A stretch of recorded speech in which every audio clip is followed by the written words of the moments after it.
मैंने ये देखा है कि अगर 100 लोग सोचते हैं बीमार हैं, उनमें से 10 ही लोग असली बीमार पेशेंट निकलते हैं, 90 लोग ऐसे हैं जो इस तरह के ट्रैप में फंसे होते हैं। ट्रैप से निकालने के लिए you need education, you don't need medication. Short में बताना चाहूँगा, 250 का एक आंकड़ा दिमाग में फिट कर लीजिए। अगर आपका सिस्टोलिक और डायस्टोलिक ब्लड प्रेशर दोनों को जोड़ लीजिए ऊपर नीचे, अगर 250 से नीचे नीचे है तो नॉर्मल रेंज में ही है। फॉर एग्जाम्पल 160/90 टोटल कितना हो गया? 250। जो अगर डायबिटीज़ में खाना खाने के 2 घंटे बाद 250 mg/dL से नीचे अगर ब्लड शुगर है तो नॉर्मल है। अच्छा, ये मेरे आंकड़े नहीं है, मेरे आंकड़े नहीं है, ये ACP गाइडलाइन 2018, जिसमें सारे रिपोर्ट इकट्ठे करके दुनिया भर के तब वो आंकड़े आए। हालांकि वो आंकड़े आप तक नहीं पहुंचे, वो अलग बात है। अगर वो गाइडलाइन आपको चाहिए तो ई बुक पढ़ सकते हैं। ये एक ई बुक है, ये एक ई बुक है। इसमें पूरे दुनिया भर के जो एविडेंसेस हैं, जो गाइडलाइन के एसोसिएशंस हैं, वो जो बोल रही है वही मैंने लिख के दिया है। आप जो सुन रहे हैं वो मेडिकल साइंस नहीं, वो मेडिकल इंडस्ट्री की बात सुन रहे हैं, जहां पे कोई एविडेंस नहीं है। मैं सिर्फ इतना बोल रहा हूं कि मैं जो एविडेंस है वो आप तक पहुंचा रहा हूं। उसको लेके कितना इस्तेमाल करना है वो आपके ऊपर है। कोलेस्ट्रॉल में टोटल कोलेस्ट्रॉल अगर 250 से नीचे है तो सब ठीक है, 250 से अगर ऊपर है सिर्फ इतना कीजिए कि कोलेस्ट्रॉल खाना बंद कर दीजिए। कैसे पता चलेगा किस खाने में कोलेस्ट्रॉल है? जो खाना जानवरों से आती है वही कोलेस्ट्रॉल होता है उसमें, जैसे अंडा, मछली, मीट या दूध से बना हुआ कोई भी चीज। सिंपल है। भगवान ने प्लांट को, पौधों को कोलेस्ट्रॉल बनाने की ताकत दी नहीं है। काजू पौधे से आता है या जानवर से आता है? पौधे से आता है, तो जीरो कोलेस्ट्रॉल। कैसे पता चलेगा कोलेस्ट्रॉल है कि नहीं? Just ask from where it is coming, that's all, right. तो ऐसा नहीं बोल रहा हूं कोलेस्ट्रॉल कोई दुश्मन है, लेकिन ऐसा बोल रहा हूं कि एक तरह का कोलेस्ट्रॉल जो बॉडी बनाती है और एक तरह का जो आप खाते हैं। बॉडी उतना ही बनाएगी जितना बॉडी को चाहिए।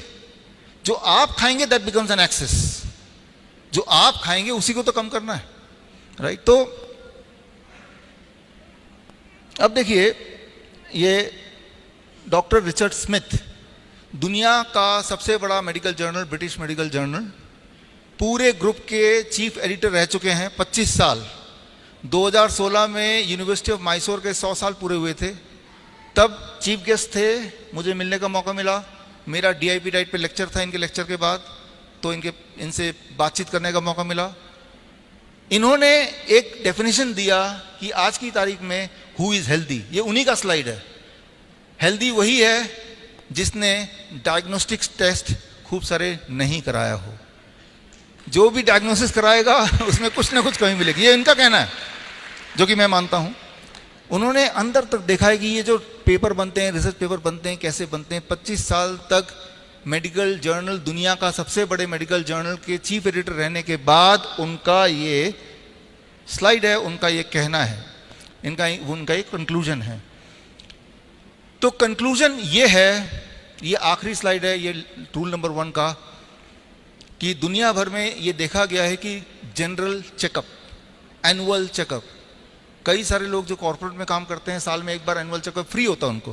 फ्री है, करा लिया। फ्री वाली चीज सबसे खतरनाक होती है, आपने सुना ही है।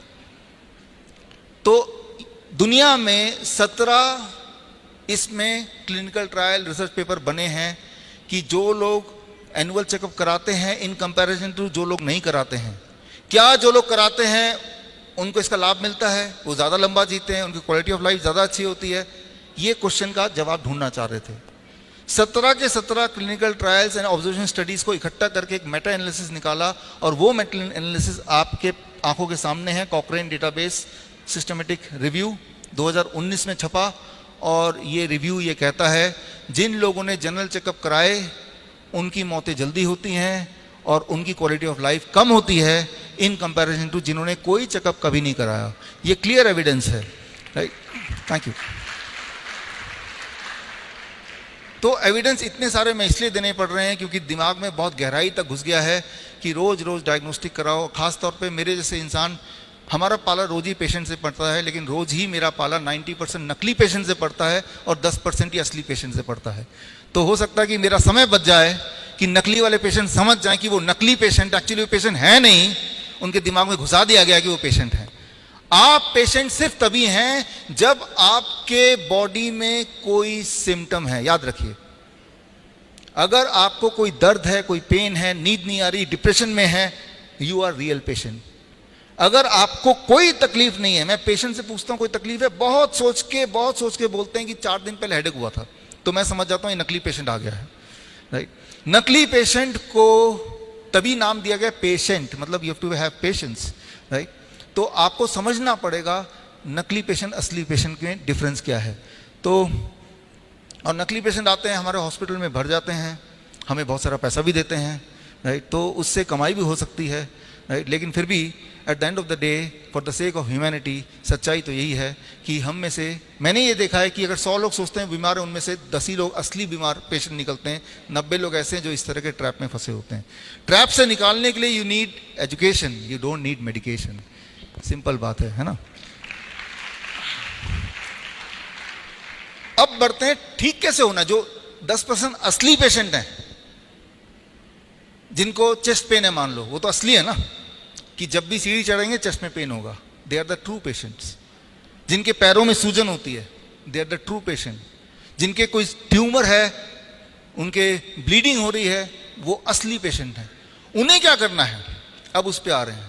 अगर आपको कोई भी दर्द है, अगर आपको ब्लीडिंग हो रही है, अगर आपको ट्यूमरस ग्रोथ है, तो हम अपने हॉस्पिटल में क्या करते हैं जो आप घर पे भी कर सकते हैं और क्या नहीं करते हैं, थोड़ा सा आगे चलते हैं समझाने के लिए, ताकि आप कंफ्यूज ना हो। हम दोबारा आते हैं द फिश मॉडल। ये एक्वेरियम है, इसका जो पानी है वो गंदा हो चुका है, फिश सारी बीमार पड़ जाएंगी। अब इसको, फिश को ठीक करने के लिए, कभी जुकाम हो गया, कभी बुखार हो गया, कभी सिर दर्द हो गया फिश के, फॉर एग्जाम्पल, हम बार बार दवाइयाँ दे रहे हैं और थोड़ा रिलीफ मिलता है, फिर फिश बीमार पड़ जाती है। अगर आपसे मैं पूछूं क्या करना होगा उस फिश के को ठीक करने के लिए, तो क्या जवाब है? देखिए, क्लियर कट जवाब है, भाई पानी बदलना है, फिश को नहीं वो करना है। और फिश को कितनी भी दवाई दे दें, वो कभी ठीक हो ही नहीं सकती, ये क्लियर है। प्रॉब्लम फिश के अंदर नहीं है, प्रॉब्लम सराउंडिंग्स में है। आप ये देखेंगे हमारे साथ, अगर हम फिश हैं तो ऐसा ही कुछ हो रहा है।